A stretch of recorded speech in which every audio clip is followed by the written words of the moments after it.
Comportamentos conflitivos. Feminismo.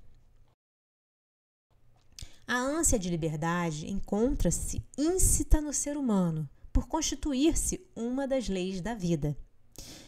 O espírito é livre, sopra onde quer, conforme acentuou Jesus no seu diálogo com Nicodemos, o célebre doutor da lei, não podendo alcançar a meta da evolução a que está destinado se encontra sob coartação de qualquer natureza.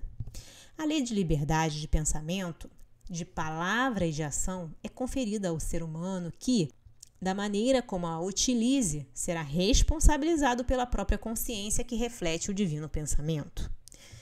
Como é natural, o anseio da busca dos mesmos direitos que ao homem sempre foram concedidos, ou pelo menos da sua equiparação, sempre repontou através da história, quando algumas mulheres impossibilitadas de lograr o triunfo anelado conseguiram-no através da maternidade, da beleza, da sedução sexual, da astúcia, da inteligência, da santidade, como ocorreu com Dalila, Judite, a rainha de Sabá,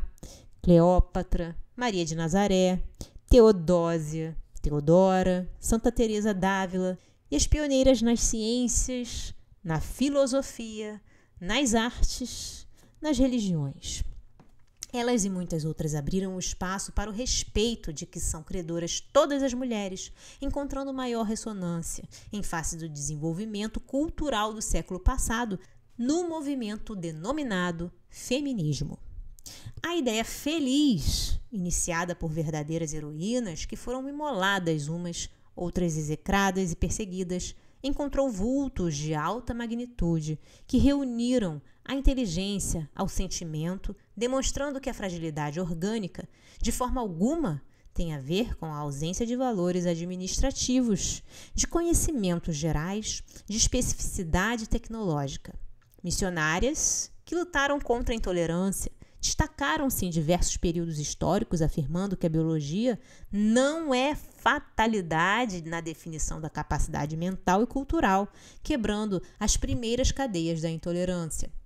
Por fim, na segunda metade do século passado, quando da superação de muitos dos preconceitos ancestrais em várias áreas do comportamento humano, o que sempre gerou dificuldades nos relacionamentos e graves conflitos psicológicos, ergueu-se a bandeira dos direitos da mulher abruptamente, enfrentando as antiquadas discriminações, torpes no seu conteúdo e cruéis na sua aplicação, exigindo leis e oportunidades justas para todos os cidadãos.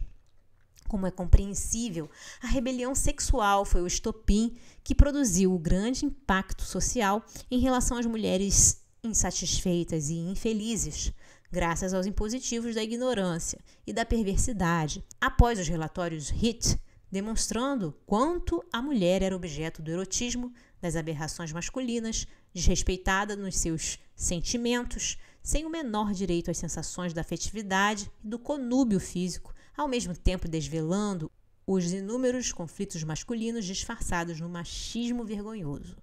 Espíritos em processo de crescimento, ambos os sexos experimentam equivalentes dificuldades e tormentos na maneira de expressar-se, como decorrência das experiências transatas, infelizes umas, perturbadoras outras, mal sucedidas muitas. A represa das emoções começou a romper-se e personagens atormentadas, utilizando-se da oportunidade, passaram a comandar o novo movimento, sem dar-se conta da intolerância e do ressentimento mal contido, desafiando os cânones ancestrais e os conceitos de então, desbordando em exagerados comportamentos que nada têm a ver com a dignidade, o equilíbrio e os direitos femininos. Logo surgiram as oportunistas, que carregavam transtornos vários, perturbações emocionais necessitadas de terapia especializada, para exigir novas regras, algumas aberrantes, de maneira a impor-se numa aparente vitória contra a correnteza. Lentamente, como sempre ocorre, Do exagero surgiram os reais propósitos de valorização da mulher, abrindo-se-lhe portas de acesso a trabalhos e atividades antes reservados somente aos homens, nos quais foram demonstrados os valores e as habilidades elevados do sexo feminino, competindo em qualidade com o masculino. Certamente ainda se vivencia um período de afirmação, no qual a contribuição psicológica por intermédio de terapias especializadas e de valorização dos sentimentos antes desconsiderados, em detrimento dos absurdos contributos da força e da imposição machista, torna-se indispensável. Como prejuízos iniciais, em um movimento de tal significado, no qual são necessárias as adaptações psicológicas em face dos traumas de curso demorado através dos tempos, houve a irrupção da liberdade que se vem fazendo libertina, com o ouvido dos reais compromissos substituídos pelos vícios masculinos que a mulher parecia invejar. O tabagismo, o alcoolismo, hoje em expressão mais volumosa, em alguns países, entre as mulheres, o sexo licencioso e vulgar, dando surgimento a novos conflitos desgastantes e perturbadores que decorrem do prazer sem emoção, do gozo sem amor, do tédio, após a vivência do anelado que não preenche o vazio existencial. A depressão,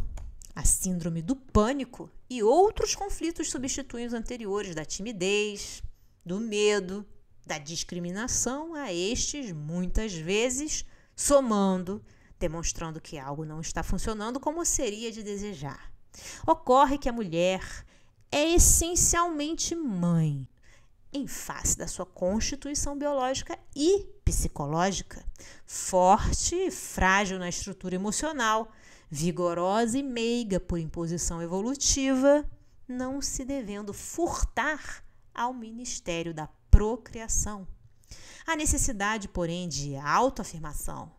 de autoconfiança, de demonstração da personalidade numa espécie de esforço que dormia no inconsciente, tem levado muitas mulheres a opor-se terminantemente à maternidade, justificando a necessidade de triunfar no trabalho, na profissão, no mundo dos negócios, como se uma opção eliminasse ou impedisse a outra. Por outro lado, desejando a maternidade, delega a outros a função educativa dos filhos, fugindo à responsabilidade do lar, ao qual retorna cansada, ansiosa, quando não estressada ou amargurada. Todo exagero sempre gera consequências lamentáveis. E, no caso em tela, a negação da maternidade, como a maternidade responsável, respondem por danos emocionais e sociais, cujos efeitos, a pouco e pouco, vêm sendo apresentados na sociedade em forma de drogadição juvenil, criminalidade entre jovens, violência e abuso de toda a ordem, orfandade de pais vivos. Os homens, pelo mau hábito de considerar a sua suposta superioridade, sempre delegaram à mulher o provimento moral da família, a sustentação emocional do lar e dos filhos, ficando ao largo das responsabilidades dessa natureza. Muitas vezes, igualmente, fecundou a mulher e abandonou-a, empurrando-a para a prostituição ou o desespero, olvidando-se totalmente da família. Como efeito psicológico do ressentimento feminino mal contido por séculos sucessivos, adveio a reação, mediante a qual a mulher, procurando evadir-se da responsabilidade maternal ou não desejando filhos, que sempre se apresentam como obstáculos ou impedimento à sua ascensão no mundo das disputas financeiras e sociais, sente-se liberada do compromisso. Essa interpretação equivocada e infeliz, defluente do feminismo exagerado, tem produzido danos emocionais muito graves nos sentimentos da mulher, frustrando-a e deixando-a em solidão destrutiva.